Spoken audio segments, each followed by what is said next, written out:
Okay, now I'm going to discuss about the custom resource in the Kubernetes. Okay, first of all, see, whenever we are creating any sort of a pod, deploy, or the service or the replica set, we used to define a lot of things over there in the YAML manifest. And according to that YAML manifest, everything is getting executed. Here, the thing is that you are providing YAML manifest to the kubectl. What exactly kubectl is doing so that our pods are running at other end. Actually, whenever you provide any sort of a YAML manifest to the kubectl, it is submitting that YAML manifest to the API server. API server is connected to the scheduler. It is connected with the etcd that stores the information about the cluster, and it is also connected with the controller manager.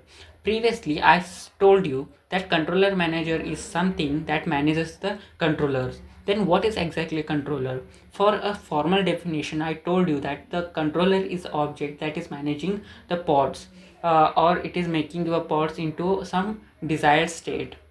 For it is a good definition when you are discussing related to the pods, but we are going with the replica set, we are going with the deploy, we are going with the service, we are going with the ingress, we are going with the config maps. For everything, the controller definition will change, because a controller is something that converts your YAML manifest into a actual pods or actual worker nodes that are serving for you. You got the right. Controller is something that is actually converting your YAML manifest into a physical pods that are actually running over there, and it is also managing those all things. Okay, here for the pods we have the pod controller, for the replica set controller, for the deployment controller, config map controller, service controller, and ingress controller. These are the actually things that are working over there. And when you submit any sort of a YAML manifest to the kubectl will submit it to the API server, and API server submit it to the controller manager, and controller manager accordance with the type, because you are mentioning the type in the YAML manifest. You are mentioning that kind equal to service, kind equal to pod, kind equal to deploy in the YAML manifest. If you are gone through the YAML manifest, we mentioned over the kind, and according with kind it will navigate that YAML manifest to particular controller, and after that the controller will create that own. Okay, these are the things that we had, but what if you want to create a new one? For the pod you have created the one, for the replica set you have created the one, for the deployment you have created the one, config ingress service you have created the one. Now I want to add my own service. Can I able to do that? Yes, you can. How we can able to add our new resource into this particular thing using the custom resources? Okay, let's take example. There are a lot. We have the argo cd, and we have lot of things that are additional to these things. What exactly argo cd does? See, previously, we used to use the kubernetes, but kubernetes is an endpoint. Our code is saved in the github, and from the github we have to fetch the code. We have to go for a cleaning process, and we have to check the vulnerabilities, and we have to create an image, scan that image, and put that image into the kubernetes. After that it is getting deployed. We have to create a proper pipeline. Previously we used to do it manually, checking the code and everything, and putting that code into a container, and giving that container handing over that container to the kubernetes. This is the process what we previously used to do. But now I want to automate it. You can do a continuous deployment using the gitops, like continuous deployment in the gitops, using the argo cd. Gitops is a sort of a pipeline from which your github code is delivered into the kubernetes deploy, and a report is generated, and you can able to do that using the argo cd. Argo cd is not present inside kubernetes by default. It is a created resource, it is a new resource. There are a lot of resources, kubernetes resources, that are custom, that are new, that are created. Okay, how we can able to create a custom resource? Here we have to extend the capabilities or API of the Kubernetes, we used to create uh, we used to create a new custom resource. How a custom resource is divided? First of all, we define the custom resources, and after that we will validate that custom resource, and after that we have the custom controller. Okay, we have the custom resources. First, what is exactly the custom resource? To define any new type of API, we have to define what type of kind it is. Kind we have mentioned as a pod, kind we have mentioned as a deploy, kind we have mentioned as a replica set, kind we have mentioned as a service. We have we have to mention what type of resource are we creating over here. After that, we have to mention the API version, kind, metadata under which we have the name of our application, container. Those all the structure is defined in the custom resource defining. A YAML manifest we have previously created and defining the objects inside it is termed as a custom resource defining. Okay, we have everything fine. Okay, I want to validate it. How to validate it? We can validate it using the custom resource. We have defined everything.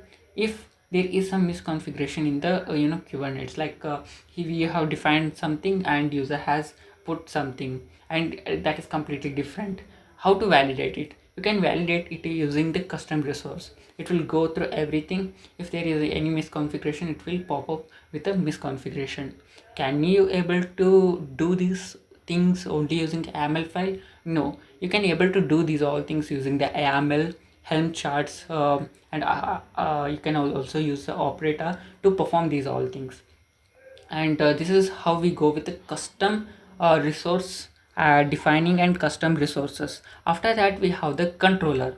Okay, custom controller. What exactly is a custom controller?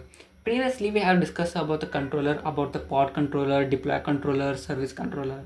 Like that, when you're defining your new resource, custom resource, you have to have some custom controller. If you are defining ingress and you don't have the ingress controller in the Kubernetes, then it is of no use. You are just submitting some file to Kubernetes and it is doing nothing out of it. So to do such things, you have to have some custom controller.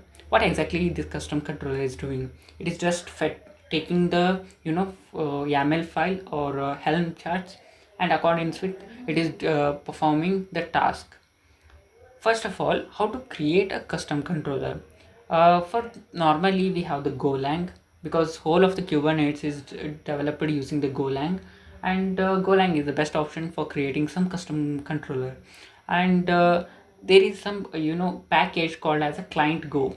Client Go is something that actually performs this custom controller. Client Go module has something called as a watchers. See, whenever you are submitting some YAML file, there must be a continuous monitoring that has to happen so that it can able to read and it can able to trigger that operation. That is done using the watcher. When you put some resources into the client Go will because it has something called as a watchers, it is watching. Okay, there is YAML file, they have submitted it. There is a YAML file, they have updated it. Okay, they are creating some YAML file, and according with that I have to perform that. Once watches these all things, it will create some series of the task in the queue. It will create some array where it put that information in format of array, and every operation that has to be done is popped out. If there is a first work that has to be done, it put into a zeroth array. Second one is put into first array, second array, third array, fourth array, uh, fourth element of the array. And the reflector will pop out the first one, and it will execute that, and it will reflect that into output as a output. And after that, the second one first one comes, second one comes, third one comes, fourth one comes. Like that, first in first out queue will be created. According with that, it will create the things. And this is how we go with the custom controller. There are a lot of a custom controller that are created. I will show you.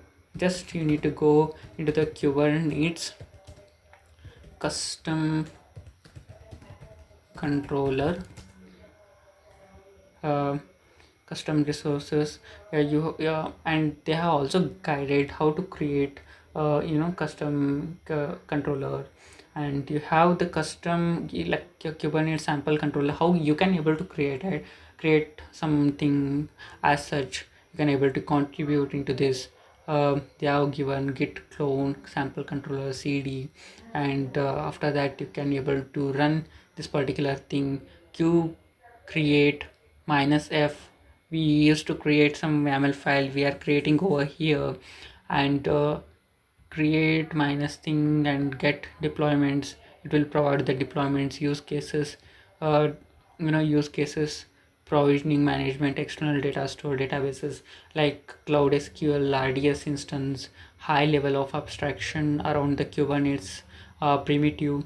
And after that you can able to define the types, what type of things you are going for. And validation, previously I discussed about these things. Sub resources, note on API server. Okay, these are all the things what you can able to perform over there. And Kubernetes resources list. This is a namespace, cron job, replica set. We discuss about deployment, pods, services, and daemon set, and the replica set, and stateful storage. There are a lot of things. Okay, we can able to do this, and this is all about it. Thank you.